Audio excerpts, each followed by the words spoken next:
जैन धर्म का हो, चाहे बौद्ध धर्म का हो, चाहे ईसाई धर्म का हो। और कुछ ऐसे भी लोग हैं कि अपने जिसको मानते हैं वो उसी को सब देवता मानते हैं, चाहे आसाराम जी के मानने वाले हों, चाहे राधा स्वामी सत्संग वाले हों, चाहे निरंकारी हों, चाहे राम रहीम के मानने वाले हों, जिनको अपना भगवान मानते हैं। तो ये देश ऐसा है कि इसमें जबरदस्ती किसी पे थोपा नहीं जाता।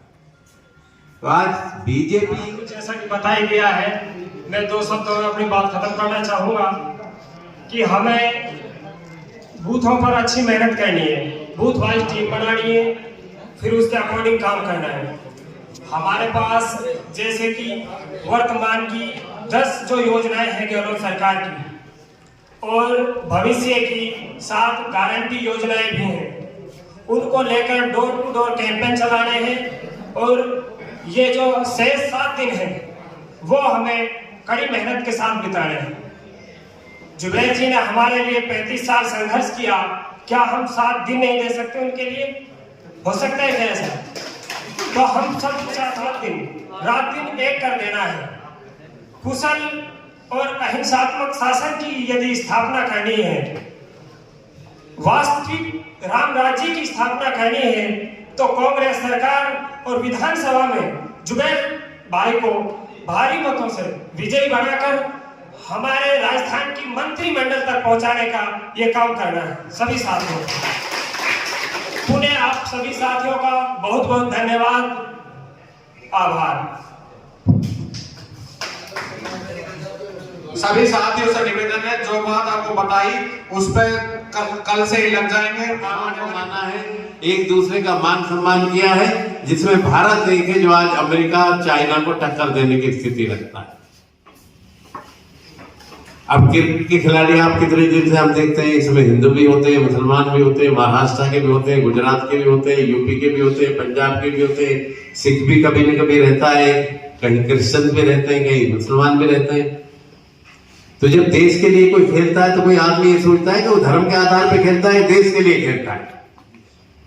जब हम संविधान को मानते हैं, आज इतने वर्षों से सदियों से देश चला आ रहा है, पहले भी तो जातीय धर्म थी, आज क्यों इतना जहर घोला जा रहा है? और उसका सबसे ज्यादा जहर रामगढ़ में घोला जाता है पिछले 30 साल से। तो मैं देखा हमें इस जहर को रोकना है। भी ठीक है, चुनाव आता है, चुनाव जिसकी मर्जी है वोट देता है। ये जनता है, कभी सबको एक तरफा जिता देती है, कभी सबको एक तरफा हरा देती है, ये तो जनता का अधिकार है।